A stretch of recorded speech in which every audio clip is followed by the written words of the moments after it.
EXE. I come here to talk to you about an interesting topic. It's something that I've always found fun and I've always enjoyed, which is fashion. Um, this channel will be something different. Like I really talk about everything, anything I can think of or anything I want to talk about. I just talk about it on here. So without further ado, I want to tell you what is dystopian fashion. Dystopian fashion is, I mean, if I want to sum it up, it's streetwear and it's streetwear styling for, of course, this is an apocalyptic, futuristic look.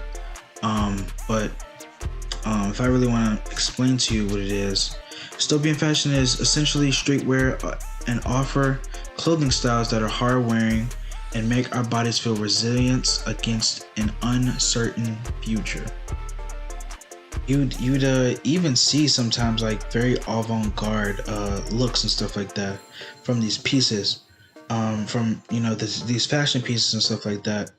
And my thoughts is, I feel like that can fit in there because avant-garde is I feel like in its own realm similar to dystopian fashion and stuff like that. But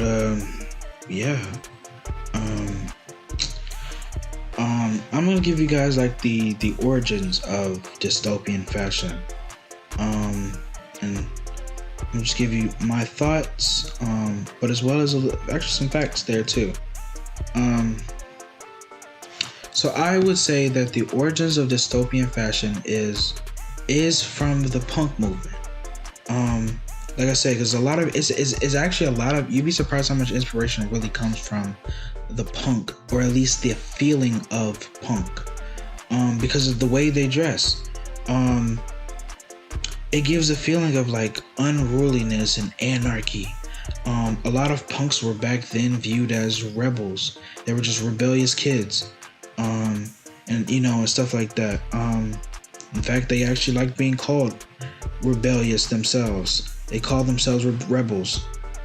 You oftentimes see what the most common thing you probably see would be definitely the spiked hair, which is, nowadays, modern days, like that's like the how do I really want to say, like the popular type of hairstyle. You see it with Uzi. Who else? I wouldn't call them like Cardi friends. I don't know if they are. But you see it in different communities now and stuff like that. So the punk hairstyle is definitely something that is very popular now. Also, you see a lot of skulls and all that stuff. The black is, of course, the biggest thing, because punks were really all black, the gothic kids. So you see a lot of that as a little bit of the inspiration of the feeling of dystopian fashion and stuff like that. Also, if you didn't know, there's the other side of this where it goes way back to like, let me give you a little bit of explanation of the punk era. This was all in the D's and stuff like that. If you didn't know, from 1950s to the 70s, they had this view of the future for the 21st century as a super technological advanced society with flying cars, robots, and servants. Because like I said, a lot of this futuristic X stuff comes from that origin place. And cyberpunk, what else? Cyberpunk, dystopian, let me think. Techno, sci-fi is included, definitely sci-fi. Let me actually tell you this. If you didn't know, sci-fi was a very huge thing in the 1950s through the 90s. An iconic show to remember is definitely the Jetsons, dude. I mean, I'm sure you guys remember watching the Jetsons as a little kid. I don't even know what time that thing really aired, but yeah, man, it was a beautiful thing and amazing to them back then. They envisioned the future as this crazy, like, technological technological place. And so some of they predicted some of the things that happened in the future. Mainly the things that were conveniency.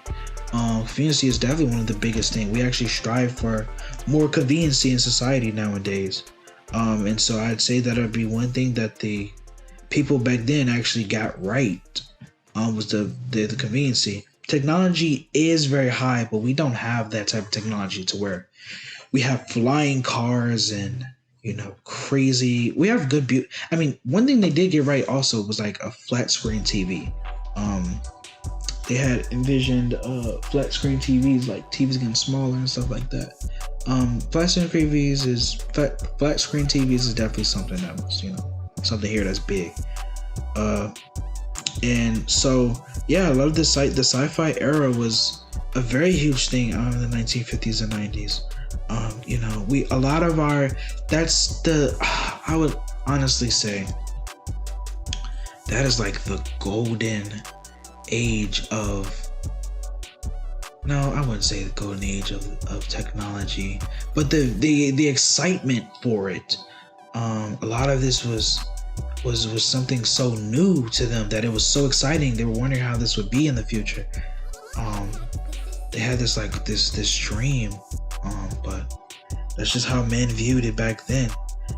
Of course, this isn't, that isn't the case of what really happened more of the 20th century. Technology did advance, sure, yeah, I agree, but other things that they envisioned in the past ain't how it is nowadays. It's actually probably the opposite of that. They think that society would be such a beautifully advanced place, but it hasn't actually been like that. There's actually been a lot of chaos, especially nowadays with current events and stuff like that, like the virus and other stuff like that. I mean, nowadays we got what's called monkeypox. I mean, are you kidding me? Monkeypox? Come on, man. Like, we just getting a new type of disease and virus every day on different times. So something called butt face pox or something like that. I don't know. Yeah, so that's that. But let me give you guys like the color palette, the color palette. Boy, oh boy. Let me give you guys like the color palette of dystopian fashion. It consists of blues, blacks, browns, lots of browns and blacks. Blues is a very beautiful thing that comes with it. It makes it looks very, very beautiful. And whenever you're wearing dystopian fashion and stuff like that, you don't want to wear these super bright colors like as if you're in a cyberpunk. It does resemble punk in a way. Like, I'm not gonna be honest with you. I'll be honest with you. It does resemble punk in a sense. In fact, I think it styles a little bit punkish. And it comes from it takes a little bit of inspiration from that era, of punk, when it was more of a secluded type of thing. Now punk is more of a mainstream thing. But you really just want to avoid bright colors, except for like the occasional accessories and stuff like that. Like, you have small hints of bright colors. It isn't going to be all decked out like as if you're in cyberpunk, you know what I mean? So and you want it to fit the theme of the jacket and stuff like that, or whatever you're wearing, the piece that you're wearing and stuff like that. You see lots of jackets, leather jackets. Distressed clothing is a big thing too. Distressed clothing, angular shaped cuts, camouflage, military looking outfits, which you can say is also a blend of the tech wear, because a lot of tech wear falls into apocalyptic things too. And definitely multiple layers of things. For girls and stuff like that, you can have like skirts over pants, cut up ties and cropped collared shirts, vests and shirts and stuff like that. It's really a layering type of ordeal. which is something that is very nice. And yeah, like I said, I really do love the dystopian fashion and what it creates. I just feel like a lot of people need to do it better, do it good, justice. That's the best word I can say for it. Do it justice. All right, so let me give y'all the next thing, which is dystopian core. What is dystopian core? Um, Dystopian core is all it is. If you know, I want to sum this up. It's a new take on the pandemic era. Um, it's a lot. It's grunge. It's grunge that takes inspiration from dark cinematic fantasies, like Dune. Matrix is one of the biggest things that I noticed with dystopian and stuff like that. Matrix is also one of the big influences in dystopian core and stuff like that. Because like I said, everything's really a futuristic look on. Like I said, yeah, everything's a look on the future. And it's also it's these apocalyptic clothing that goes along with it. So it's like a destruction of the future. Um, yeah. Um, I give you guys my thoughts on it. The dystopian core is a very beautiful aesthetic. The color palettes, the feel, the aesthetic. I don't think a lot of people really not understand it, but a lot of people don't really do it because I guess it's something that isn't so crazy. I mean, fashion brands have done it. I've definitely seen some fashion brands done it. If you guys can actually comment like some fashion brands and stuff like that has done it, but besides that, these guys are like robot overlords. You know, like you just imagine these guys just coming outside with like visors and daggone army tank military guns coming outside, just walking out. Like if these guys were in a these guys would be the guys you see like on YouTube having the airsoft guns and they taking it like it's military daggone training and stuff like that. Like you think these guys are coming straight from straight up training like in military, like these guys are just ready, like yeah, like these guys would come out with their full airsoft daggone full airsoft daggone outfit and gear and stuff like that. Like these guys aren't playing, these guys are shooting, like they're getting at least 20 kills in one game. Like they have to get 20 kills in one game or it's not perfect. They might even get a nuke. Like they're not getting touched. These guys are the ultimate stealth people. Like they don't miss a shot at all. And if they come around with snipers, they sitting on top of hills, they gonna be in the trees. They gonna be the ones in the trees shooting at you. Yeah, these guys are the guys that like oh, man, I got my sniper kill. I'm ready to drop a nuke on these guys. Hey Donnie, hey team, help me out. But yeah, man, stay away from these guys, man. They're dangerous to society. They are indeed a menace. You know what I'm saying? Like, they coming out with laser pistols, all types of like that. Like real, like not even like some real life stuff. Like they come out with a ray gun, pull out a ray gun on you and just shoot you, disintegrate your whole life. Like you're dead, just like that. Fooling around with these guys. So yeah, man, definitely stay away from those guys, man. They're menaces and stuff like that, man. It, sometimes I can actually kind of think sometimes those in the dystopian fashion are just a bit emo and stuff like that. I have a little bit. They have that grunge to them, and that punk esque feel to them as well, which is something I will definitely get into. In a minute actually. A lot of these guys carry a lot of grungy feelings, a lot of emo-ish vibes, if you want to say emo-esque vibes. These guys are pretty funny though, you know.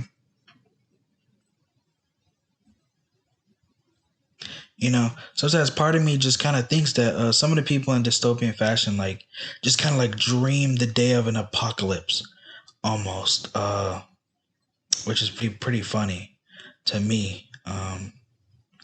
Like, they just whip out their gear, just pull out their AK-47 under the bed. And they're like, man, I've been waiting for this day, man, since I was 12, man. Maybe a zombie apocalypse is gonna happen, man.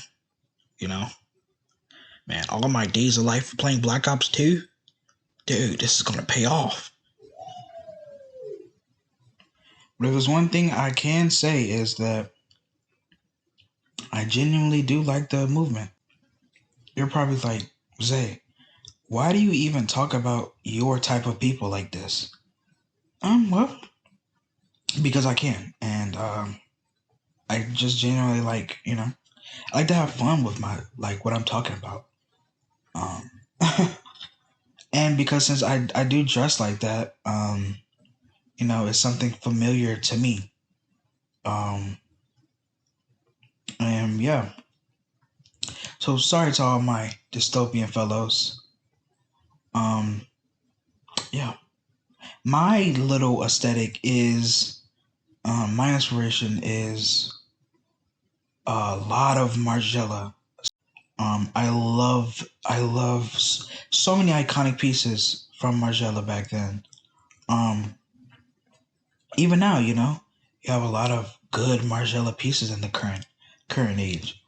Um, there are some that aren't the greatest in my opinion, but my opinion, it's all subjective.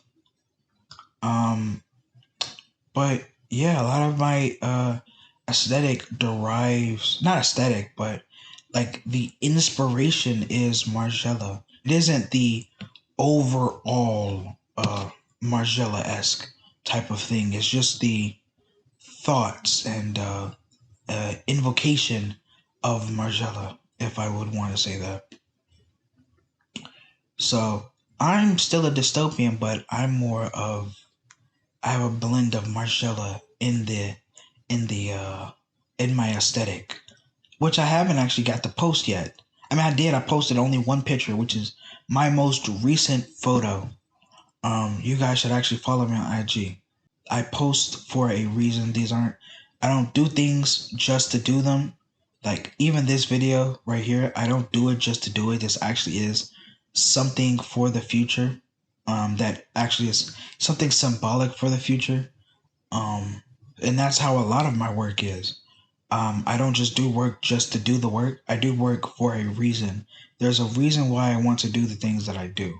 There's a reason why I say what I want to say. I think the way that I want to think. Usually it implicates something in the future. Um, and y'all are on the journey with me through the future.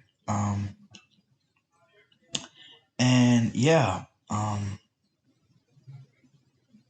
but without further ado, I say go like and subscribe to my channel. Well, I don't really care actually. I genuinely don't care. But if you like the video, then give it a like. As I always say, or probably will say. And yeah. Anything else? That's really it for the video. I really appreciate you sitting here through the whole entire video. And just listen to me ramble on about aesthetics, or the dystopian aesthetic. Rick boys, we are coming for you next. Maybe later down this sometime in a different video. But with all due, thank you guys again for watching my video, and like and subscribe if you want to.